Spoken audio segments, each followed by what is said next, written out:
Assalamualaikum guys, kita jumpa lagi dalam pembahasan psikologi, komunikasi, hipnoterapi, Quran dan sains.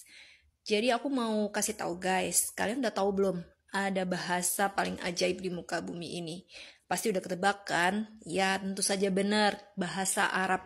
Kenapa? Karena menurut penelitian di Universitas Beirut Amerika dan juga di Institut Max Planck di Jerman, ternyata bahasa Arab itu adalah satu-satunya bahasa yang bisa menyeimbangkan kerja otak kanan dan otak kiri. Dan juga prefrontal lobes di sini, PFC, prefrontal cortex. Jadi bagian otak kanan, kiri, dan otak depan itu ketika kita membaca, berbicara, dan belajar bahasa Arab itu semuanya bekerja dan banyak neuron-neuron yang terhubung ketika kita belajar dan membaca dan berbincang dengan bahasa Arab. Itu tidak ditemukan di dalam bahasa Jerman ataupun bahasa Inggris. Nah, terjawab sudah kenapa Allah Subhanahu wa taala memilih Al-Quran dengan bahasa Arab. Ternyata bahasa Arab itu bisa menghubungkan otak kiri yang sifatnya logis, berpikir linier, matematis, dengan otak kanan yang berpikir secara kreativitas, problem solving atau pemecahan masalah, dan seni.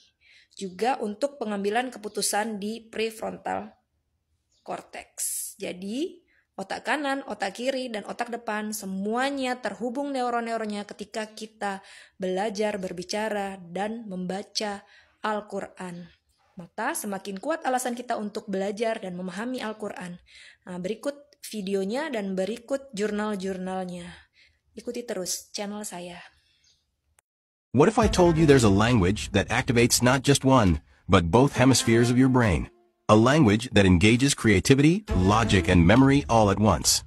A language so ancient, dating back more than 5,000 years, yet so rich, that it has over 12 million words, each crafted with precision and depth. But here's the kicker. Scientific studies have shown that this language doesn't just communicate ideas. It transforms how your brain works. Any guesses which language this might be?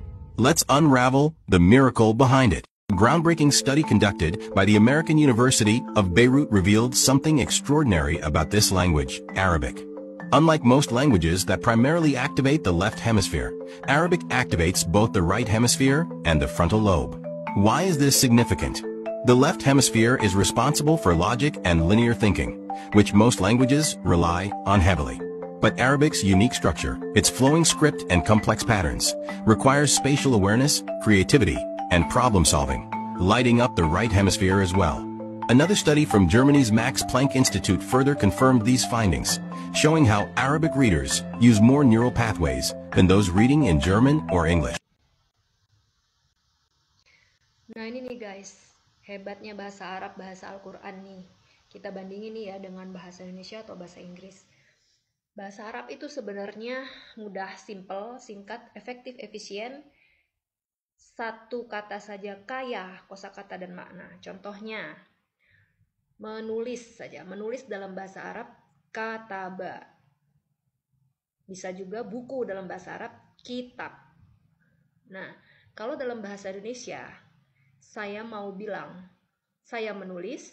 Dalam bahasa Inggris, I am writing. Atau saya menulis sekarang. Kalau menulisnya di masa depan, saya akan menulis I will write. Menulisnya di masa lampau, saya sudah menulis I have written. Atau saya menulis di masa lampau, I wrote. Nah, banyak sekali ya kosakatanya. Tapi kalau dalam bahasa Arab, saya menulis untuk masa lalu itu hanya katabtu.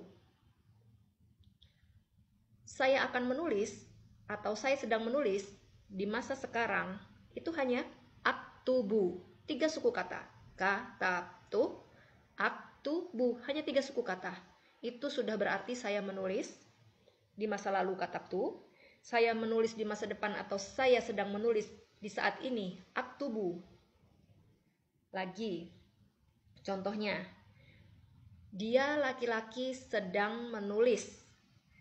Bahasa Indonesia, bahasa Inggrisnya, he is writing. Future-nya atau masa depannya, he will write. Sementara masa lalunya he wrote atau he has written. Tapi kalau di dalam bahasa Arab, kita lihat baris ketiga, itu ada huwa. Huwa itu artinya dia laki-laki. Kalau dia laki-laki menulis di masa lalu, cukup kataba. Dia laki-laki menulis di masa sekarang atau di masa yang akan datang, cukup yaktubu. 3 suku kata saja. Dan dari kataba dan yaktubu itu, kita sudah tahu bahwa subjeknya itu laki-laki, yaitu huwa. Dia laki-laki sedang menulis atau akan menulis yaktubu. Dia laki-laki sudah menulis atau telah menulis di masa yang lalu, kataba. Hanya 3 suku kata. Bandingkan dengan bahasa Arab, bandingkan dengan bahasa Indonesia atau bahasa Inggris. Dia laki-laki sedang menulis berapa suku kata? Dia laki-laki sedang menulis di masa lalu berapa suku kata? He will write, he has written berapa suku kata. Nah, itu hikmahnya bahasa Arab dipakai menjadi bahasa Al-Quran. Karena dia penuh makna, kaya kosakata, efektif, efisien, mudah, simpel, dan singkat. Bayangkan jika Al-Quran itu ditulis dalam bahasa Indonesia atau bahasa Inggris atau bahasa lainnya, alangkah tebalnya. Makanya bahasa Arab dipakai untuk bahasa Al-Quran. Bahasa terbaik pilihan Allah agar Al-Quran itu singkat, jelas, padat, penuh makna, dan tidak ngabisin kertas ya guys. Satu lagi, dari kata kataba saja, kataba itu kata kerja yang artinya menulis, itu bisa dijadikan kata-kata yang lain di dalam bahasa Arab. Kitab artinya buku, katib artinya penulis, maktab sesuatu yang tertulis. Bisa juga makatib, kantor-kantor. Bisa juga maktab, itu perpustakaan. Perpustakaan tempatnya buku kan, tempatnya tulisan. Kutab, para penulis. Jadi dari satu kata-kata saja itu bisa berkembang menjadi kosakata-kosakata yang lainnya, baik itu kata benda, kata kerja, kata sifat, kata pelaku, dan masih banyak lagi. Dan menurut penelitian bahasa Arab itu terbukti meningkatkan kinerja otak kanan dan otak kiri. Itu ada link Instagramnya, saya cantumkan di situ. Dan saya juga share videonya ya. Jadi sangat penting ya guys belajar bahasa Arab. Nah ini guys, kalian bisa tanya ChatGPT atau AI lain untuk cari jurnal-jurnal yang kalian inginkan ya. Yang saya ceritakan tadi tentang jurnal bahasa Arab ini penelitian dari Max Planck Institute di Jerman, itu menggunakan MRI untuk 94 penutur asli bahasa Arab dan Jerman. Hasilnya menunjukkan bahwa penutur bahasa Arab konektivitasnya lebih kuat antara hemisfer kiri dan kanan, terutama pada area yang terlibat dalam pemrosesan semantik dan fonologis. Nah ini jurnal-jurnalnya guys.